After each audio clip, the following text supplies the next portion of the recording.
Hello everyone.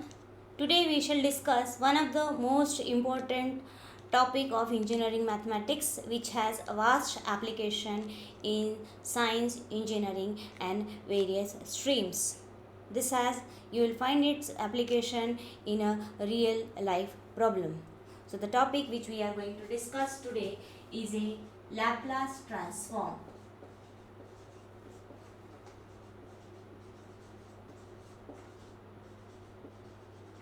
So let us first try to understand its importance and then we will go to the definition and the properties. Okay. So given a choice, you have to solve the equation ax plus by equal to c, right? So this is first option, and the second option is that you have to find out the solution of the equation. What you will prefer, solving an equation, simultaneous linear equation, or solving a differential equation? Obviously one will prefer to solve the linear equation, right? So what is the advantage of Laplace transform? That it can reduce a given differential equation into a system of algebraic equation, right? You don't have to solve the differential equation by the way which we used to do, right? We will just, what we will do, we will reduce a given differential equation into algebraic equation with the help of Laplace transform. So that is one of the important advantage of Laplace transform, right? So now what is the second thing? Second thing is that you might have observed that differential equations are given and certain conditions are mentioned over there. Say y of 0 equal to y0, y dash of 0, like this, right? So whenever we have initial value problem or a boundary value problem, means differential equation along with the given conditions. So what is generally we used to do? We used to first obtain the solution of that differential equation, that is a general solution, and then by making use of a condition you will get the constants, right? By making use of a given condition we get the values of arbitrary constants involved in the general solution. This is not the case with the help of Laplace transform. Here what we will get, without evaluating the values of the constant, you will get directly the particular solution, right? Particular solution. So that is the second advantage. Now what is the third advantage? Third advantage is that you will find its application in solving system of differential equation, simultaneous equations, then integral differential equation. Integral differential equation means equation which will contain integral term as well as a derivative, right? So that is integral differential equation, as well as it gives you the solution of integral equation also. So in this way it can reduce the many of the mathematical equation into the simpler one. So that is one of the advantage, right? So let us see what exactly a Laplace transform is and how it is defined. Before this, let us see the definition of operator. What is mean by operator? Say I am having a differential operator, right? D dx. It operates on certain function, say x square, and what we get? 2x, right? So what is the role of operator? It operates on one function and as a resultant we get another function, right? So this is differential operator. Similarly we have identity operator. Identity operator operates on function. What we get? We get the same function, right? So when an operator operates on one function, you may get one or another function, right? So that's why the Laplace transform is also a type of operator, right? So here you can find that differential operator operates on this function x square, and as a result what you are getting? 2x, right? So what is the role of Laplace transform operator? So it operates on function of t, right? It operates on function of t, right? So here t is a time domain, right? So Laplace operator operates on a function of t, and as a result we get the function of frequency. Function of frequency. It means Laplace transform operator convert any quantity in time domain into a frequency domain, right? Any quantity in time domain is getting converted into a frequency domain with the help of Laplace transform. Obviously you must be knowing that here I am getting derivative of x square as 2x. So here this differential has a certain definition which we have apply by first principle, right? First principle of derivative, you are getting the derivative of x square as what? 2x. So just like this, here also this Laplace transform operator is defined. So what is its definition, right? So definition is,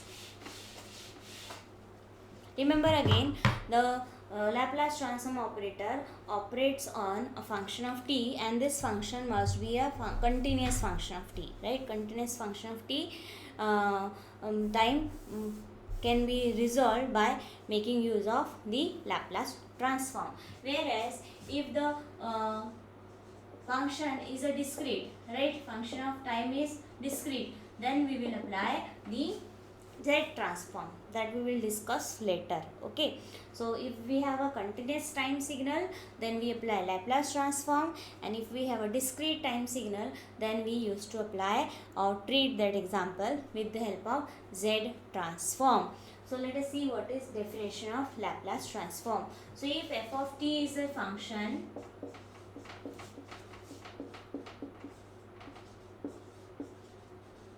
if f of t is a function defined for all values of t,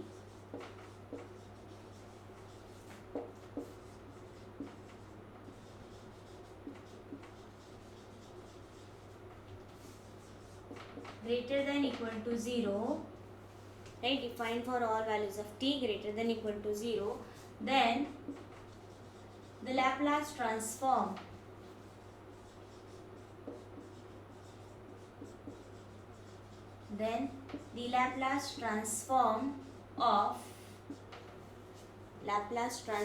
of f of t is denoted and defined as,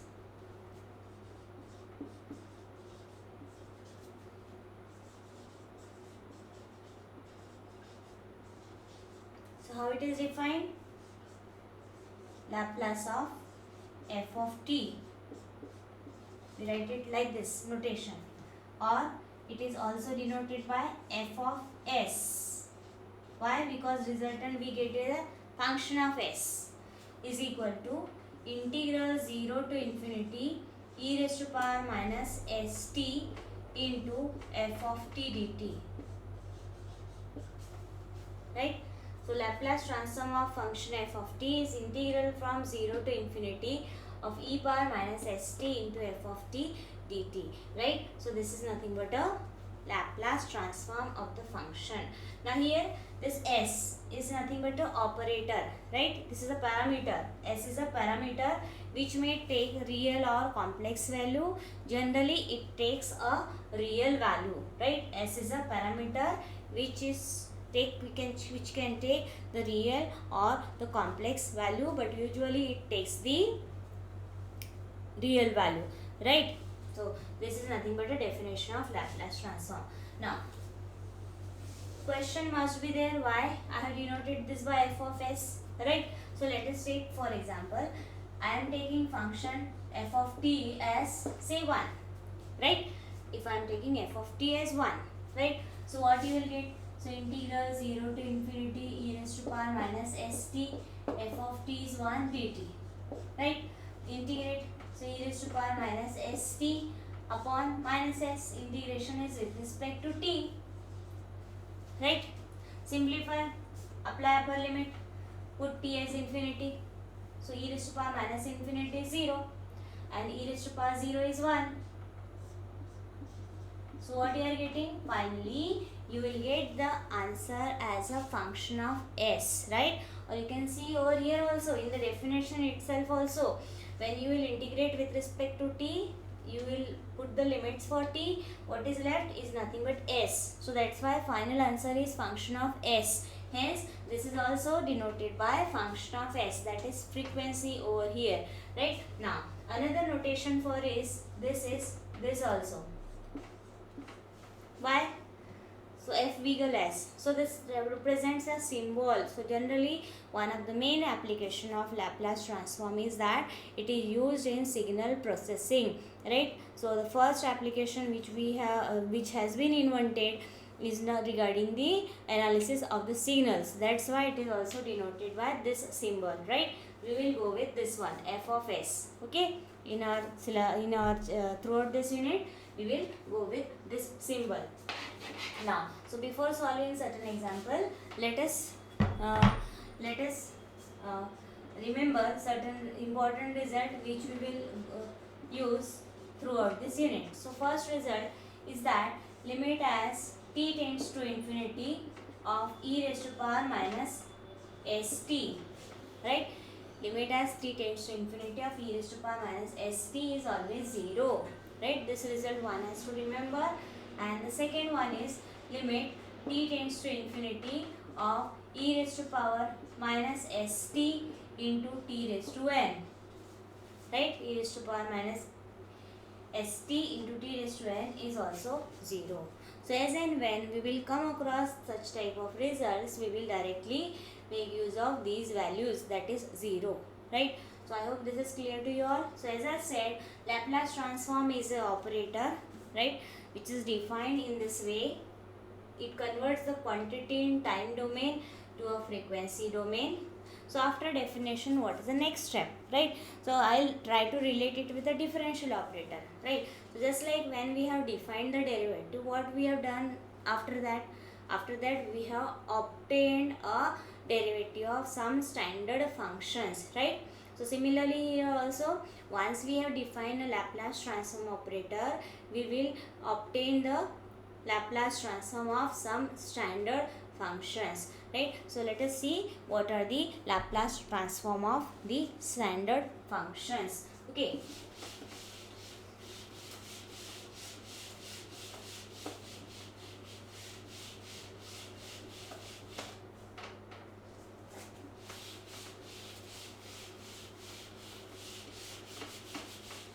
So let us start with the first standard function, that is a constant function, right? So Laplace transform of some standard function.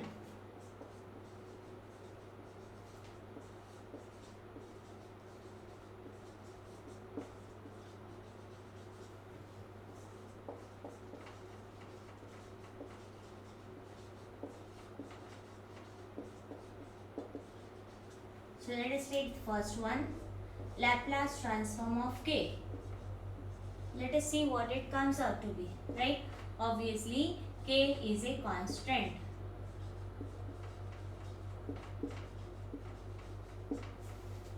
Okay, now, so what we know so far related with the Laplace transform? The only thing known to us is nothing but a definition, right? Definition of Laplace transform.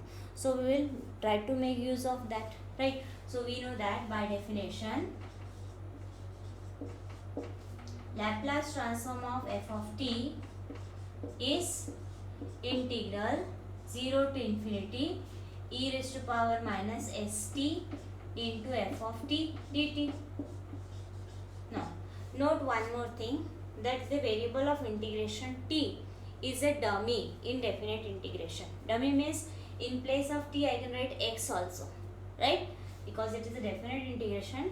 So in a definite integration, the variable of integration is always dummy.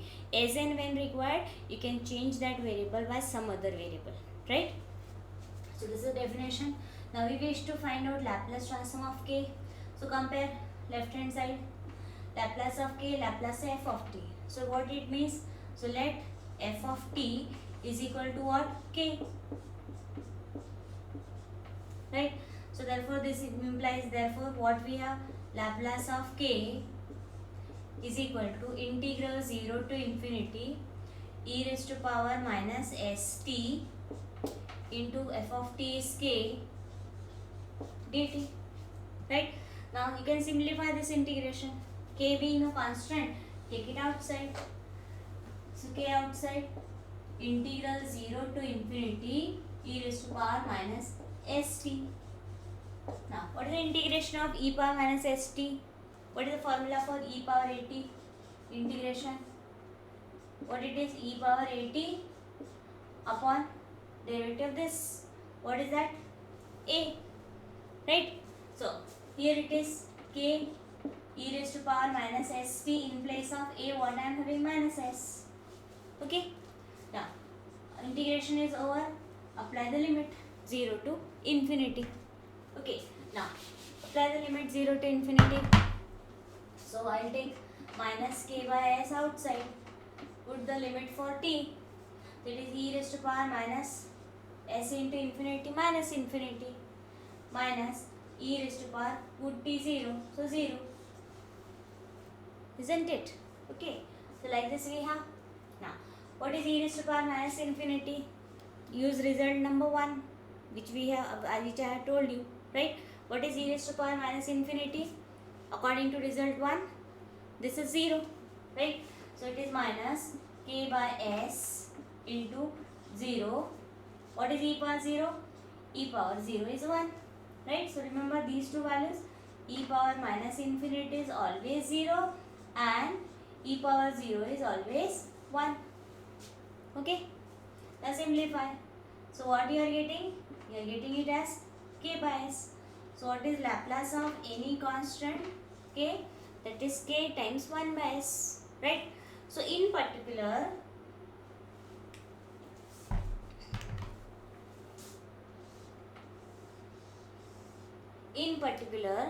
if suppose k is 1, for k equal to 1, what we have?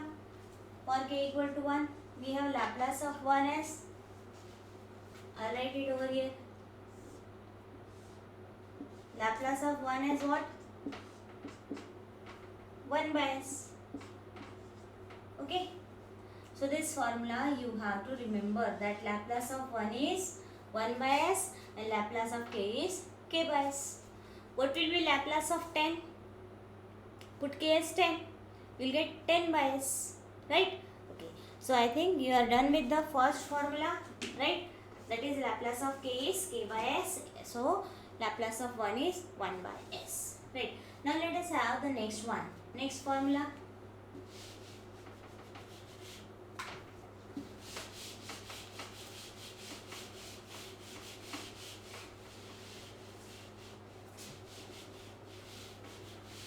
Now second formula. The second formula is Laplace of e power at, right? So Laplace of e power at, we will get it as 1 upon s minus a. Okay, Laplace of e power at is 1 upon s minus a, where s is greater than a, right? S is greater than a. So let us see how to obtain. So again, so far what we know? We just know the Laplace of the constant and the definition of Laplace.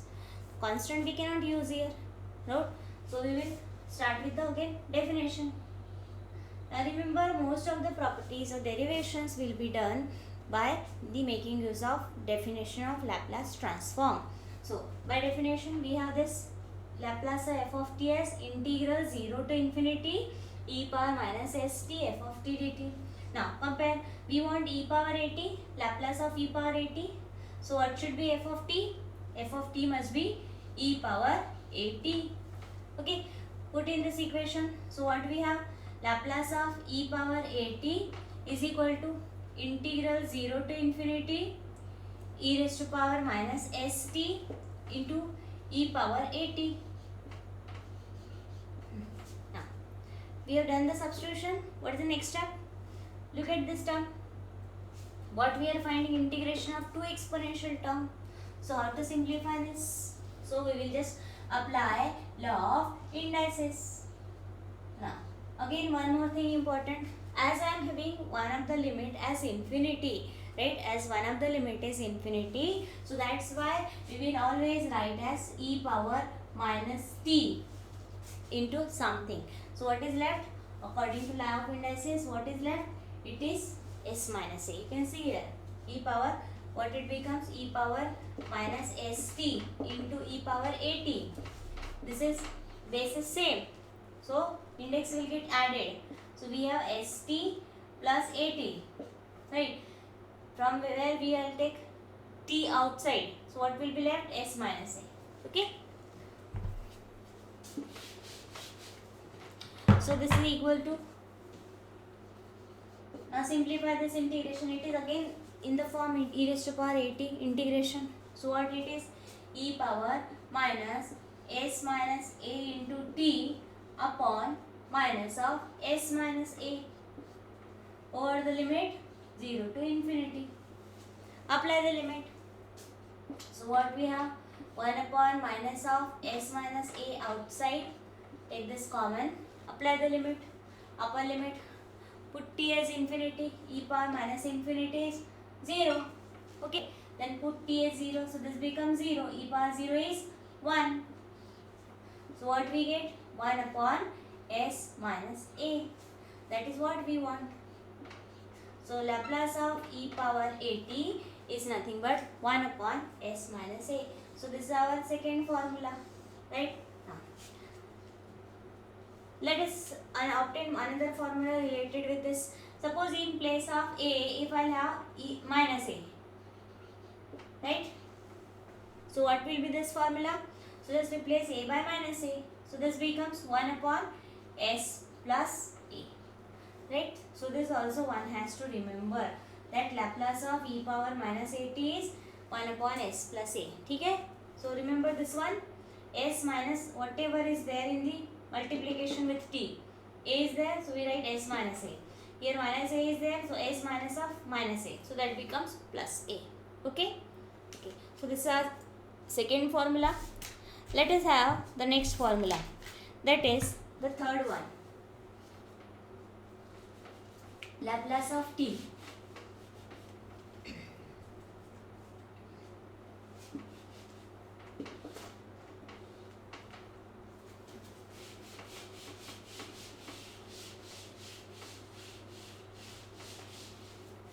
So let us obtain the third formula, that is Laplace of t. So Laplace of t is nothing but 1 by s square.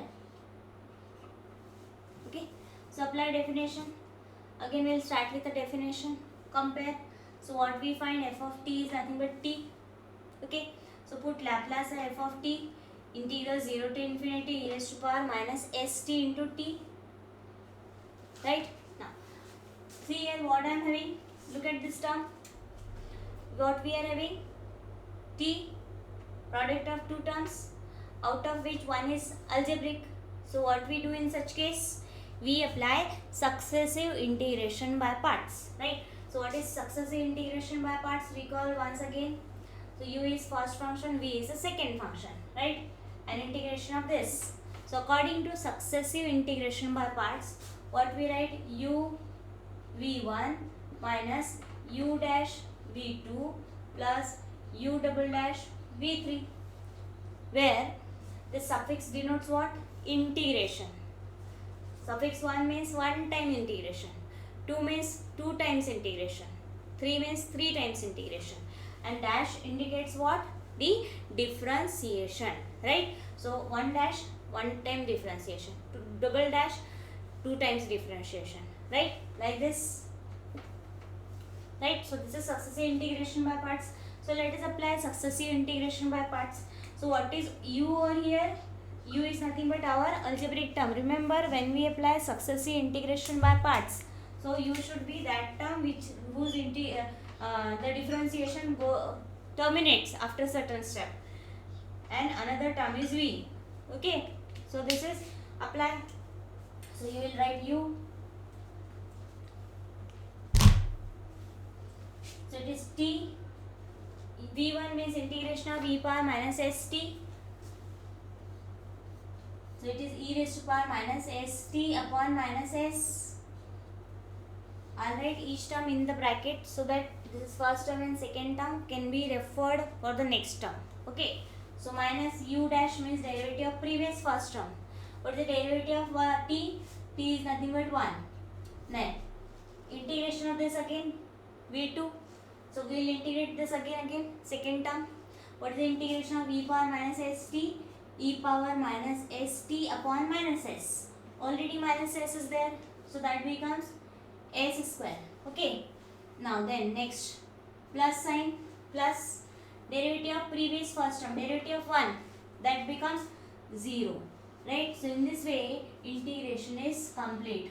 Now just apply the limit 0 to infinity. Okay, so what we have put the limit, e raised to power minus infinity is 0.